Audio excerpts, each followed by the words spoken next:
बिस्मिल्लाहिर्रहमानिर्रहीम। अस्सलाम वालेकुम dear students, my name is Aslam और आज हम फिजिक्स क्लास 11 यूनिट नंबर 9 का टॉपिक नंबर 9.3 पढ़ेंगे, इलेक्ट्रिक फ्लक्स।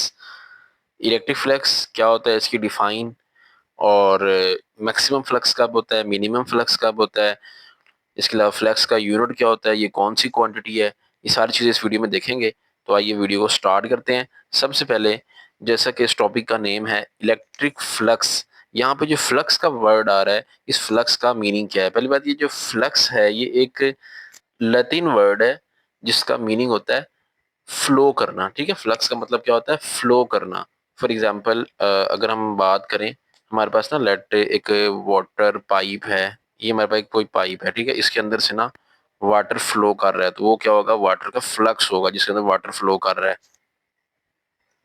या इसके अलावा सिर्फ वाटर तो फ्लो नहीं करता, एयर भी तो फ्लो करती है। लेकिन हमारे पास कोई एरिया है, इस एरिया में से ना एयर करंट्स पास हो रहे हैं, तो हम कहेंगे कि ये इस एरिया का ना एयर फ्लक्स है।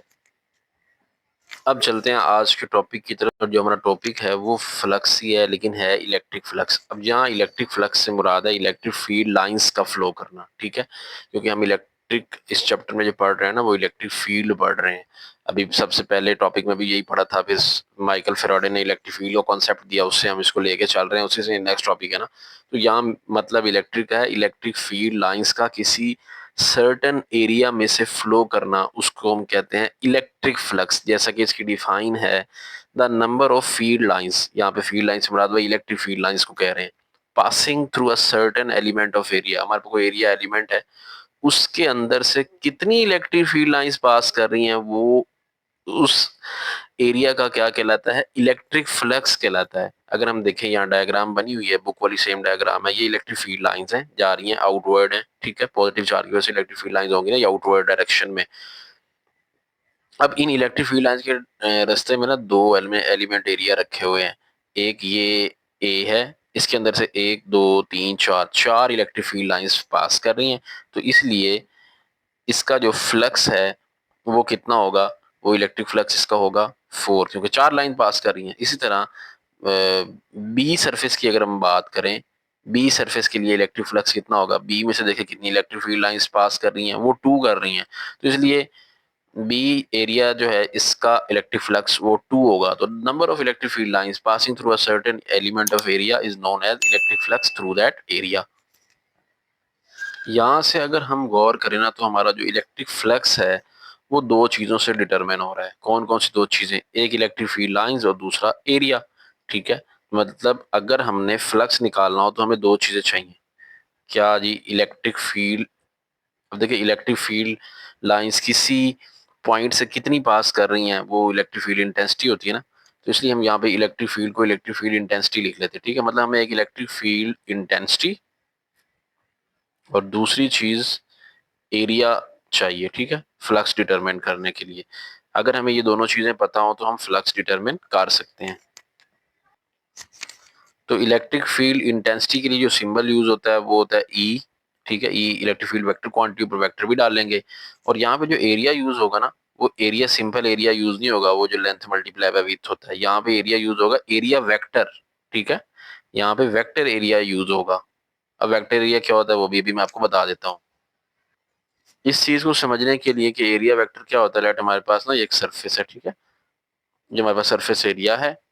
अब इस एरिया के ये जो सरफेस है, इसके ऊपर अगर हम एक परपेंडिकुलर 90 डिग्री पे एक वेक्टर ड्रॉ कर दें, तो इसको हम क्या बोलते हैं, वेक्टर एरिया। ठीक है, तो वेक्टर एरिया क्या होता है, किसी भी सरफेस के ऊपर एक परपेंडिकुलर वेक्टर ड्रॉ करने को, 90 डिग्री के एंगल पे वेक्टर ड्रॉ करने को बोलते हैं वेक्टर एरिया।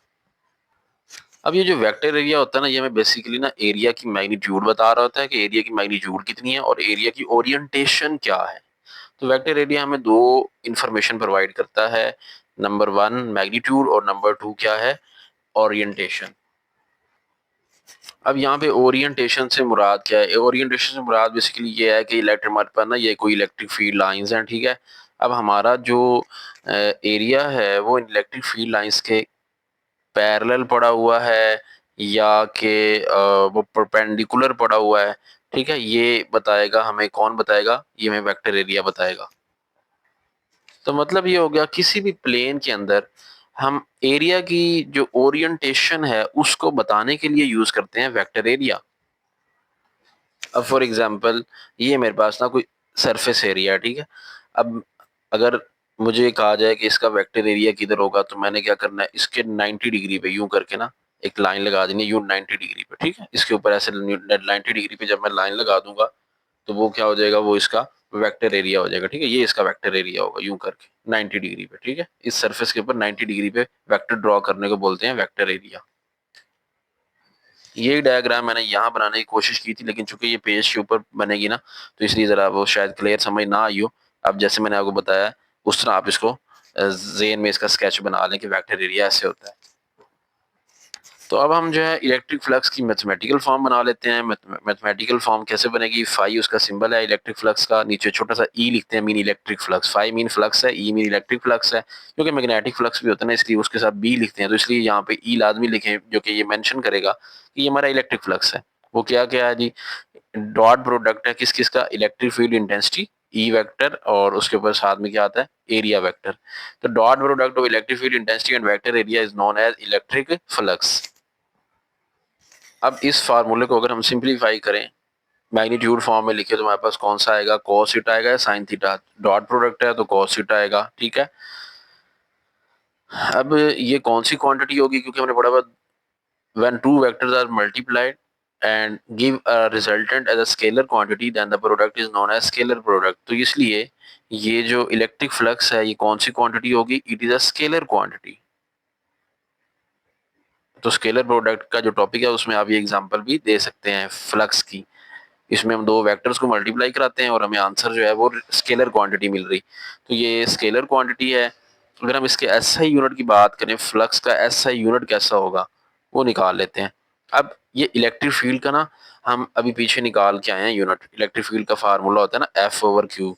तो फोर्स का यूनिट न्यूटन, चार का कूलम ऊपर जाता है ना, तो वो बन जाता है न्यूटन पर कूलम, ठीक है। तो अब क्या करेंगे, हम जब इसका यूनिट लिखने की कोशिश करेंगे तो हमारे पास क्या आएगा, इलेक्ट्रिक फील्ड की जगह तो आप लिख देना न्यूटन पर कूलम। अब एरिया मीटर स्क्वायर होता तो यहाँ साथ में ये आ जाएगा। तो मतलब इसका यूनिट कैसे बन जाएगा, न्यूटन मीटर स्क्वायर पर कूलम। ये इलेक्ट्रिक फ्लक्स का ऐसा यूनिट है। अब इस फ्लक्स के टॉपिक में ना कुछ केसेस डिस्कस किए गए हैं। मैक्सिमम फ्लक्स कब होता है, मिनिमम कब होता है, नॉर मैक्सिमम नाइदर मिनिमम, ये कब होता है। देखिए इसके लिए हम क्या करेंगे, इलेक्ट्रिक फील्ड लाइंस लेट हमारी ये जा रही हैं, इसके रास्ते में ना हम अपने एरिया जो है हमारा उसको डिफरेंट डायरेक्शन में रख के देखेंगे। पहले हम इसको एरिया को ना इलेक्ट्रिक फील्ड लाइंस के परपेंडिकुलर रखते हैं, ठीक है। ये देखें, अब हम ये इलेक्ट्रिक फील्ड लाइंस जा रही हैं, हमने इसके सामने जो है ना परपेंडिकुलर एक एरिया रख दिया, ठीक है। ये इलेक्ट्रिक फील्ड लाइंस आ रही हैं। फॉर एग्जांपल लेट, ये मैंने आगे जिस मैंने हाथ रखा हुआ है, ये हमने आगे उसके क्या रखा है, एक एरिया रख दिया है इलेक्ट्रिक फील्ड लाइंस के परपेंडिकुलर। अब इस सूरत में हमने देखना है कि हमारा फ्लक्स क्या होगा। अब देखिए हमारा जो फ्लक्स का रिलेशन है ना, फाई का इलेक्ट्रिक फ्लक्स का, वो है ई डॉट ए। वहां पे इलेक्ट्रिक फील्ड, ठीक है, वो तो हमारे पास है, इलेक्ट्रिक फील्ड लाइंस जा रही हैं, लेकिन साथ में जो डॉट प्रोडक्ट है ना वो एरिया का नहीं है, वो वेक्टर एरिया का है। तो मतलब हमें इस एरिया का वेक्टर एरिया ड्रॉ करना है। जैसे मैंने आपको समझाया कि वेक्टर एरिया कैसे ड्रॉ करते हैं, उस पे नॉर्मल मतलब परपेंडिकुलर एक वेक्टर ड्रॉ कर देते हैं, ठीक है। ये हमारा अब एरिया है, तो इसका वेक्टर एरिया किधर होगा, इस पे परपेंडिकुलर, ठीक है। ये इसकी सरफेस है ना, इस पे परपेंडिकुलर एक वेक्टर ड्रॉ कर देंगे, ठीक है। तो ये इसका वेक्टर एरिया हो जाएगा। तो हमारा जो फ्लक्स है ना वो इलेक्ट्रिक फील्ड और इस वाले ये जो वेक्टर एरिया है इसका डॉट प्रोडक्ट है। तो अगर हम देखें, जब हमने एरिया को परपेंडिकुलर रखा है ना इलेक्ट्रिक फील्ड लाइंस की डायरेक्शन में, तो जो वेक्टर एरिया है वो इलेक्ट्रिक फील्ड के पैरेलल हो जाता है, ठीक है। तो इसलिए जब हम इसको सोल्व करवाएंगे ना तो हमारे पास आ जाएगा ई A cos theta. Next step में एंगल यहाँ कितना बनेगा, इलेक्ट्रिक फील्ड और वेक्टर एरिया यहाँ पे चूंकि पैरेलल है, पैरेलल में एंगल जीरो होता है, हम पढ़ते हैं पीछे स्केलर प्रोडक्ट में भी पढ़ा था। तो यहाँ पे लगा देंगे cos जीरो, और cos जीरो 1 होता है, तो ई ए इंटू वन। तो फ्लक्स हमारे पास इस सूरत में आएगा maximum, phi is equal to E A, ठीक है। तो अब हम इसको अगर शॉर्ट में आ जाए, under what condition the flux is maximum, तो आप थोड़ी सी थ्योरी भी लिखिएगा, ठीक है। The flux will be maximum if area is held perpendicular to electric field lines. अगर हम एरिया को इलेक्ट्रिक फील्ड लाइंस के परपेंडिकुलर रखें फिर फ्लक्स मैक्सिमम होगा, बिकॉज इन दैट केस, उस केस में होगा क्या, electric field lines and vector area will become parallel to each other. वो इलेक्ट्रिक फील्ड लाइंस और वेक्टर एरिया उस वक्त पैरेलल हो जाएंगे, ठीक है। तो इसलिए फ्लक्स मैक्सिमम आएगा। ये लाइन आप खुद लिख लीजिएगा, ठीक है, जो मैंने अभी बोल ली है। स्टार्ट में लिख के फिर बाकी ये तब डिराइव कर लेना आपने, ठीक है। अब केस 2 देखते हैं, जिसमें फ्लक्स मिनिमम वो कब होगा, ठीक है। लेट ये हमारी इलेक्ट्रिक फील्ड लाइन जा रही हैं, फिर उसी एरिया को पहले जिसको हमने क्या रखा था इलेक्ट्रिक फील्ड लाइंस में परपेंडिकुलर रखा था, अब हम रख लेते हैं उसके पैरेलल, ठीक है। ठीक है, अब ये सरफेस एरिया है, ठीक है, ये हमारी सरफेस है। तो अब इसका वेक्टर एरिया, क्योंकि हमें जो फ्लक्स है उसके फार्मूले में एरिया का कोई कंसर्न नहीं है, बल्कि वेक्टर एरिया से कंसर्न है। एरिया, सरफेस एरिया का वेक्टर एरिया।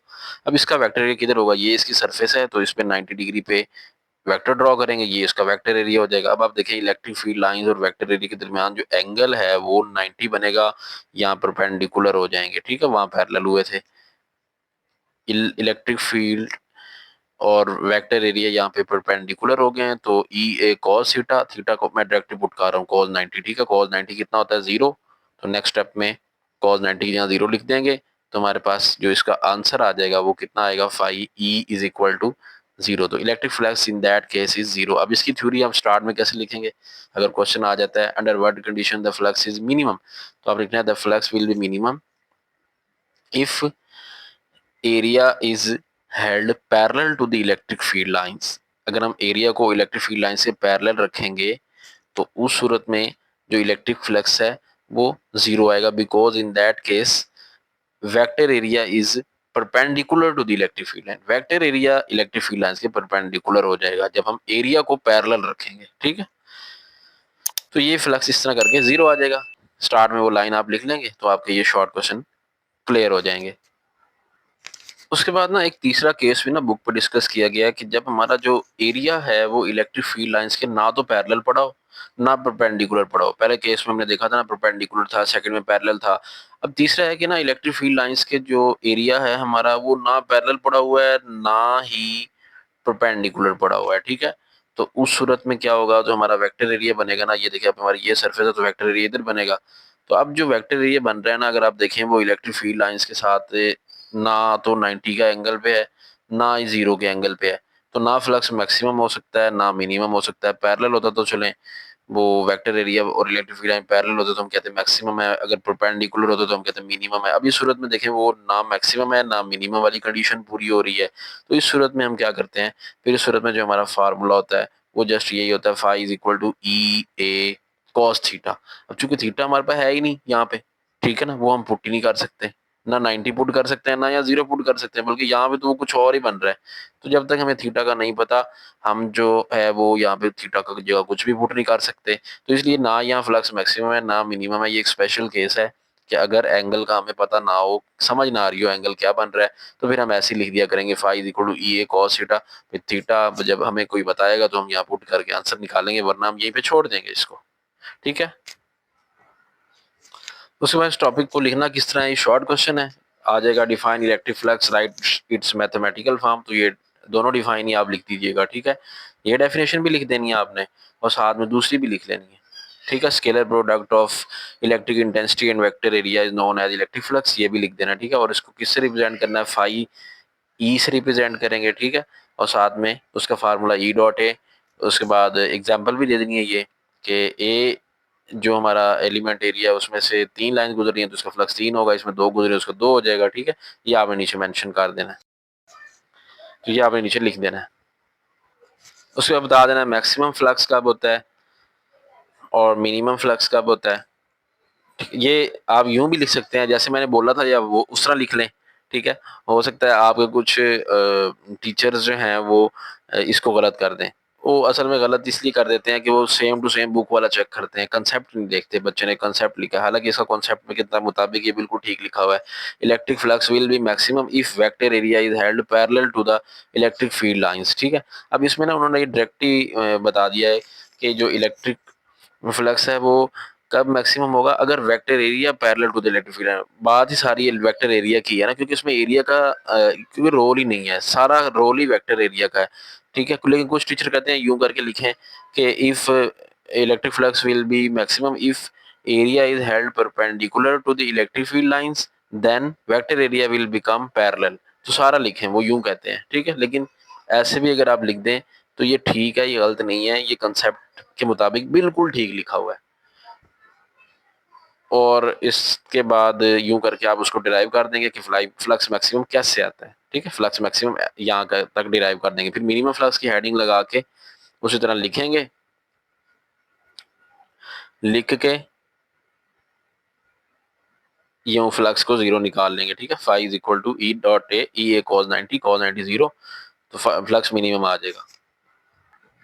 उसके बाद तीसरा case, when area is neither parallel nor perpendicular to the field lines but area is making an angle theta with electric field lines, तो उस सूरत में क्या होता है, in this case we find projection, we draw projection of A cos theta, हम ये projection draw करते हैं, ठीक है। ये देखें, अभी सूरत में इलेक्ट्रिक फील्ड और वेक्टर एरिया के दरमियान एंगल जो है समझ नहीं आ रहा, परपेंडिकुलर है या पैरेलल है, तो इस सूरत में फिर हम यूं ही लिख देते हैं ई ए कॉस थीटा। एंड में हम उसका यूनिट लिख देंगे कि इलेक्ट्रिक फ्लक्स का यूनिट न्यूटन मीटर स्क्वायर पर कूलम है और स्केलर क्वांटिटी है ये। तो ये शॉर्ट क्वेश्चन बेस्ड लेक्चर था। टॉपिक वो कंप्लीट, इंशाल्लाह next time electric flux through a surface enclosing a charge, उसकी डेरिवेशन करेंगे। मिलते हैं नेक्स्ट वीडियो में, अपना ख्याल रखिएगा, अल्लाह हाफिज़।